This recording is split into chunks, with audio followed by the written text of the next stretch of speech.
Hello दोस्तों, नमस्कार, प्रणाम। हम लोग के यूट्यूब चैनल पे आप सभी लोगों का ढेर सारा स्वागत है। प्रणाम है। कैसे हैं आप लोग? आशा करते होंगे आप लोग स्वस्थ होंगे, मस्त होंगे, बढ़िया होंगे। और हम लोग भी बहुत अच्छे हैं। हाँ, ये पूजा करती हैं ना तो बहुत मनाती हैं सबके लिए। हम सच में मनाते हैं। हाँ, देखिए कह रही हैं बेचारी। चलिए, अच्छी बात है ना। देखिए, चैनल का सपोर्ट करिएगा हम दोनों लोग का। देखिए, बहुत मेहनत से गाना बनाते हैं आप लोग के सुनाने के लिए। और बहुत बढ़िया गीत है। क्या गीत है? गाना क्या है? नाच गीत है। बहुत बढ़िया नाच गीत है। देखिए कि किसका नाच का तो ऐसा ऐसा नाच गीत है वो किसी भी मौसम में चलता है। मनाई कही लागत नहीं खे मनवा मनाई कैसे। सुतल बा पियवा जगाई कैसे। अगर पिया सुत जाते हैं तो ये रियल होता है कि अगर हमें जिससे लगा होता है, अगर वो सो जाए बैठ जाए तो अच्छा नहीं लगता है, कहीं दूर चल जाए। तो बस वही भाव है इस गीत में। तो आप लोग इस गीत को अपना सुने, ढेर सारा प्यार सपोर्ट दें, शेयर भी किया करें, लाइक सब्सक्राइब कमेंट भी किया करें। आप लोग कमेंट में अपनी राय आप लोग देते हैं ना तो बहुत अच्छा लगता है जब आप लोग का कमेंट आता है। तो सुतल पियवा के जगाई कैसे, सुतल पियवा के जगाई कैसे। अदेवरा लागत नाही मनवा मनाई कैसे।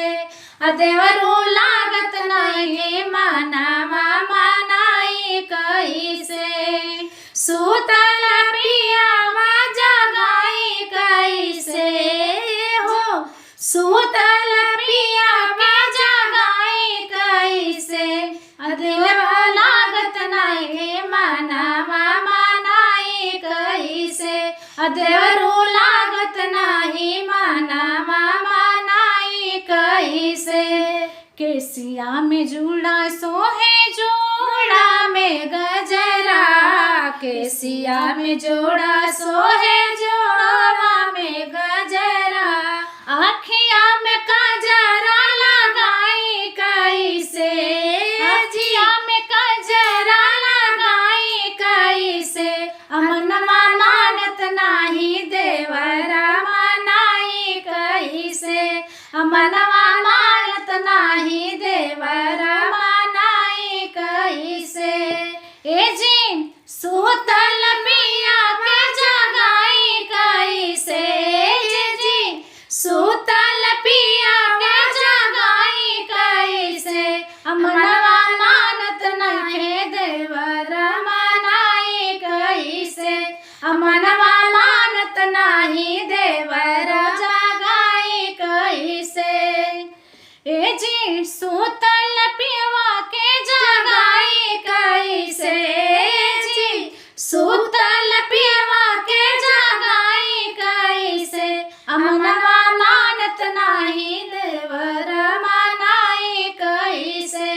अमनवा मानत नहीं देवरा मनाई कैसे।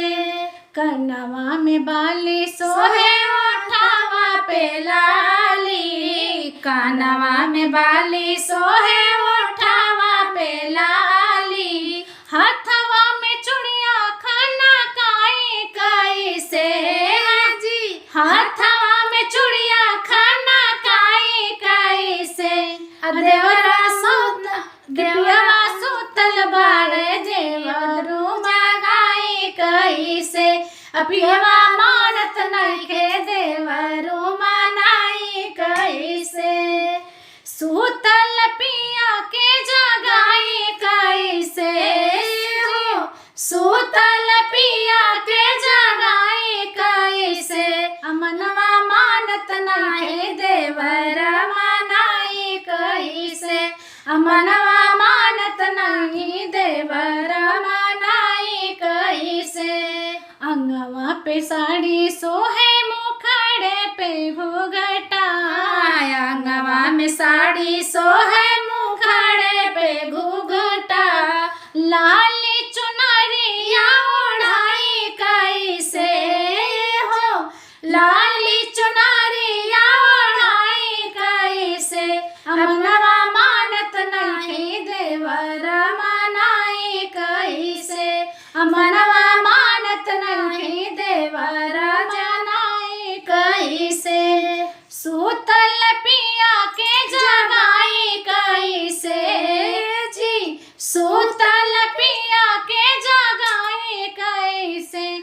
मनवा मानत नाही देवरा जगाई कैसे, मनवा मानत नाही देवरा मनाई कैसे। कैसा लगा गाना? थोड़ा सा मिस्टेक हो गया है बीच बीच में, वहीं से हुआ है। और चलिए आप लोग उसके लिए क्षमा करिएगा और गाना फुल वॉच करके सुनिएगा। गाना में बहुत सच्चाई है, बहुत बढ़िया गाना है, आप लोग सुनिएगा। ढेर सारा प्यार और आशीर्वाद भरपूर दीजिएगा। और उसके बाद कमेंट करके जब बताएंगे तभी हम लोग पता पाएंगे, समझ में सही आएगा कि ये मेरा गाना सही है कि नहीं है। आप लोग सुन के रह जाएंगे तो नहीं समझ में आएगा, तो कमेंट प्लीज़ ज़रूर करिएगा। हाँ, जरूर करिएगा कमेंट आप लोग।